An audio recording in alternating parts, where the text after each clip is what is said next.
Well, hello everyone, and welcome to the Daily Show. It's a referee special today. After a blockbuster day of touch, we edge ever closer to finals footy. But we're focusing on the people that make it happen, not just the players, not just the volunteers, but the referees as well. We'll touch on some cutting-edge technology and have a look at the referees who are together as families on the board. What an occasion that this Touch Rugby World Cup is for families all around the globe coming together here. And of course, Ben, a former international rugby player yourself, you know all about the relationship between player and ref and how key they are to the things that we get done here. Yeah, if anyone knows me and knows me on the pitch, you know I've got to have a relationship with referees to get away with some of the stuff I have in the past.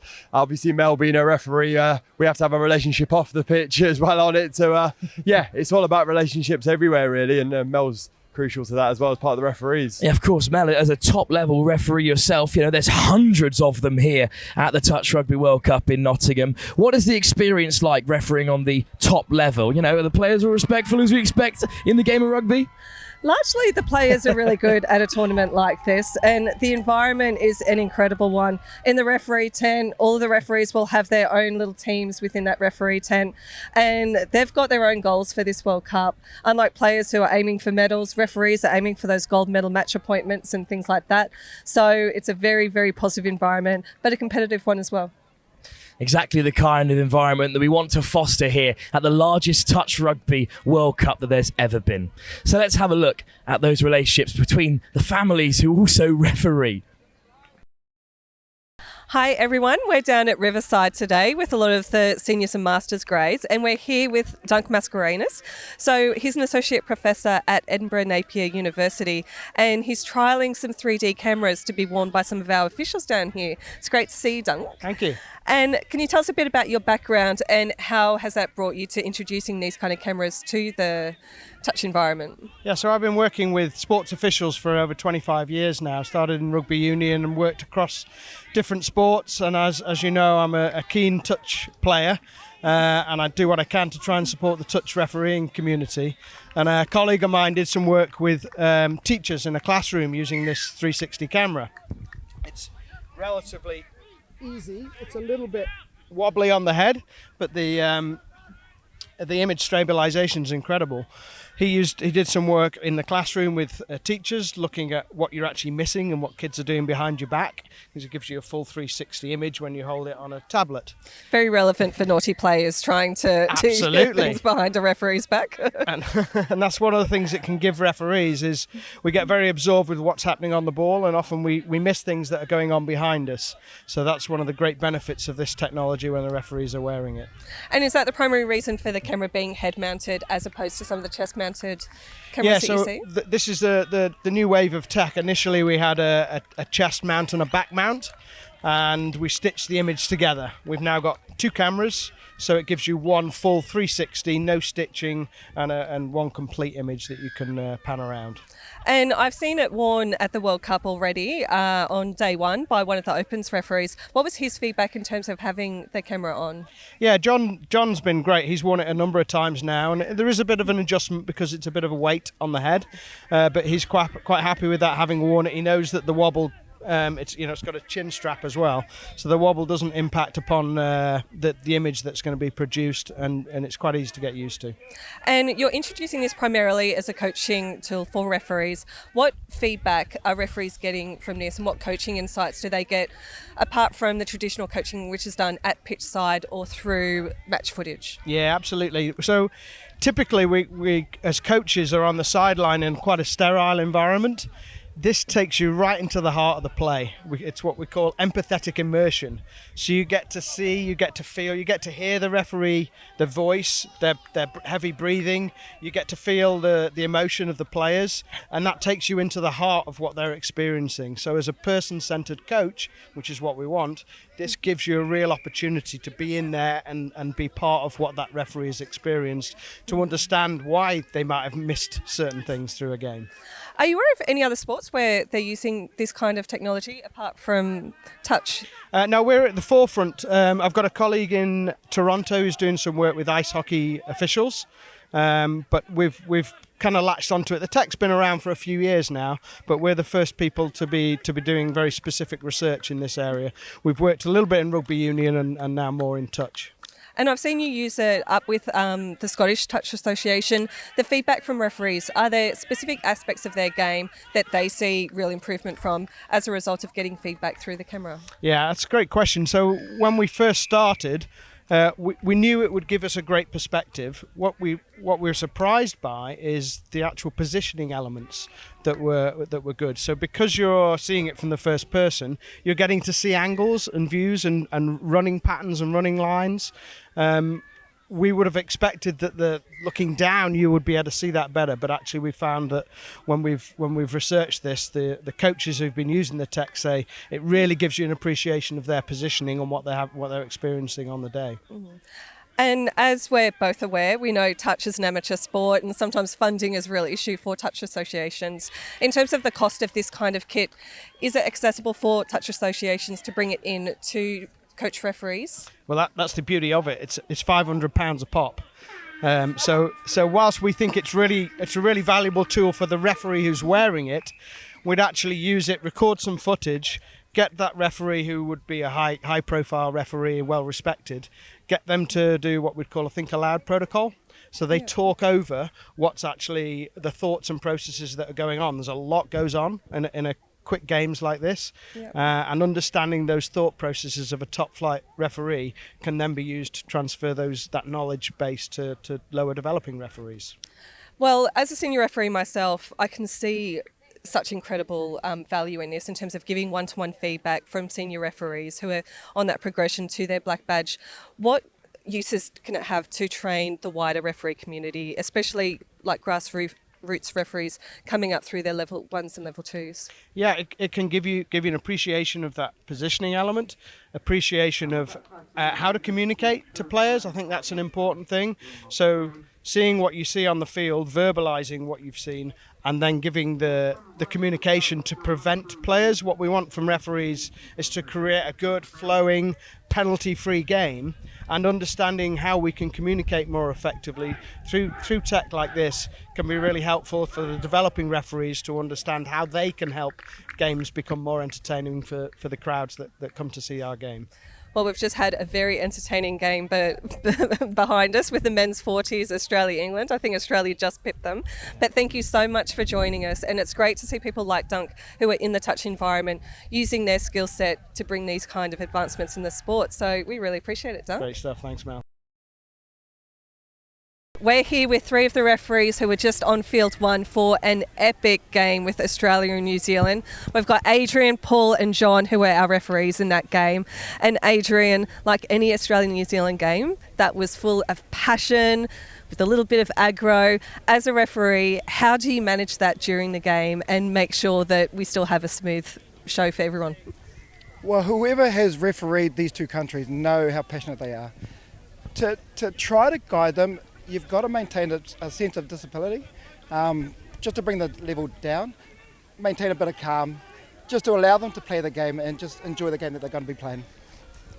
And guys, I think a lot of players here will be playing on average 2 games a day with their teams, and what a lot of people don't appreciate is that you guys are running very hard for 3 games a day and running the best part of probably 5 or 6k every single game. How are you managing your body in order to make sure that you're match fit every single game? That's a great question, and I guess the referees train just as hard as the players. On average we would probably do around 4k a game and roughly 3 games a day. So over a 7-day tournament, as you can imagine, that's a lot of Ks.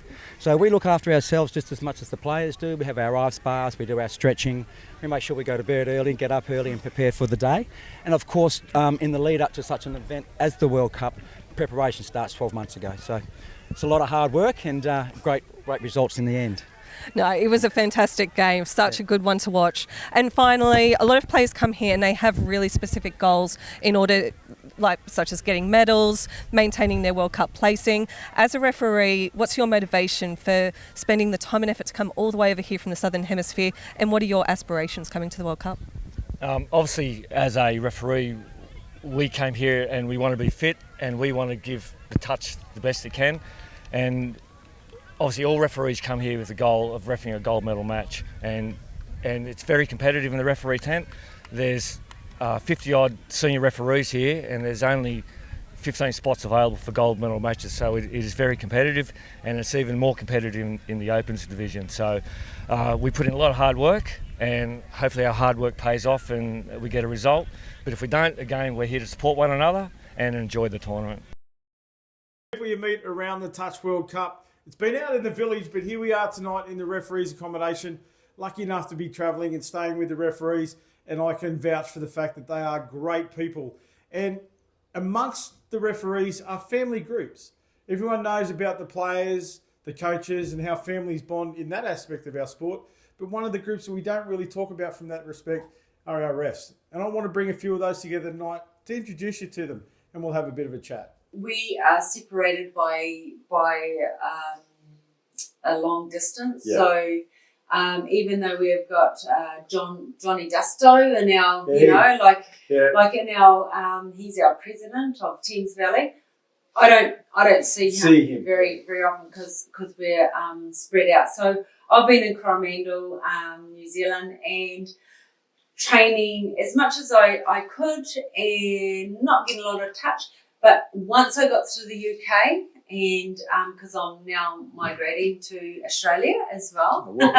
Yeah, I know.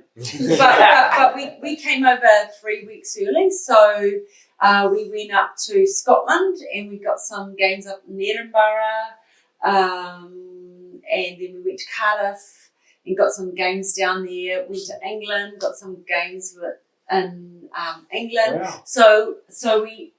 For me, and with Calvin's training, sprinting training with me, we got there, and we got. I felt we did some really good pre-tournament stuff because otherwise we didn't have games. Hi, I'm Savannah Draper, and this is my mum, Amanda.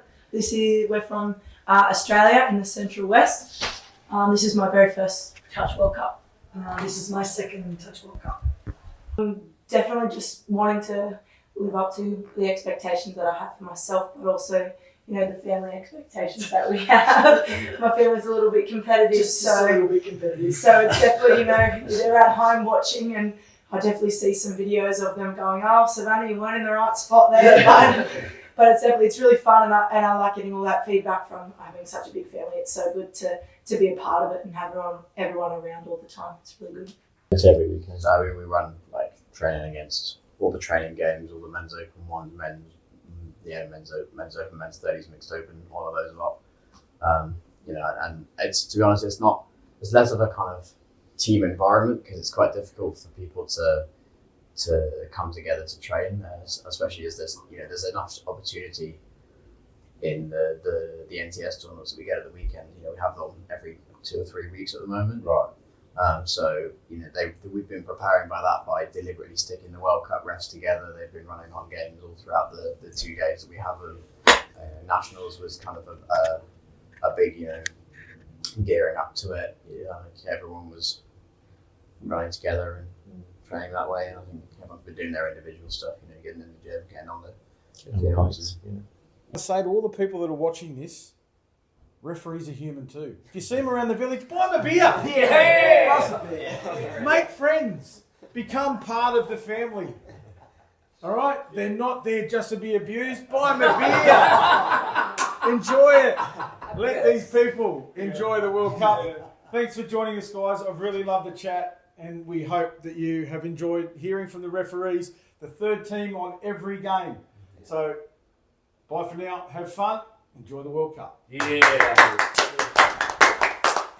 Today's show's been all about the referees. It's great to bring you the action, covering the third team that are on the field at any one time. And especially that part about the families coming together and that family connection on and off the field, but the generations of referees we have at this tournament.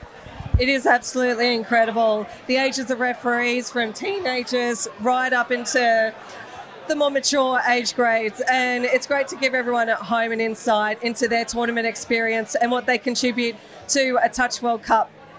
It's a great vibe down here in the fan zone. If you see one of the referees walking around here, say good day.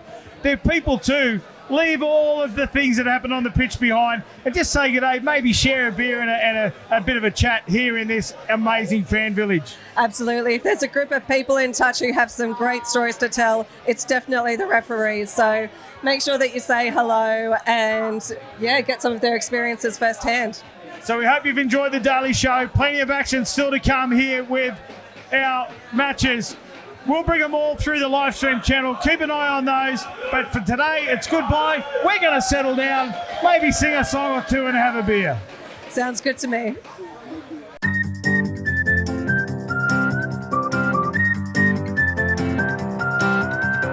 Welcome to England, the 10th edition of the Touch Football World Cup. Thanks to the Federation of International Touch, all the talking stops now.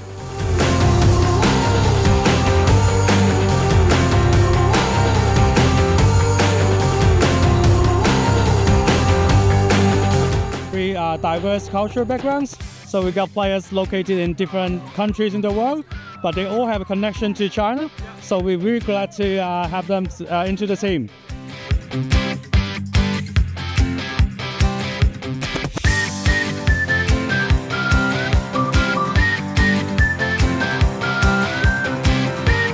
Nottingham is the capital of touch in the UK, which is great.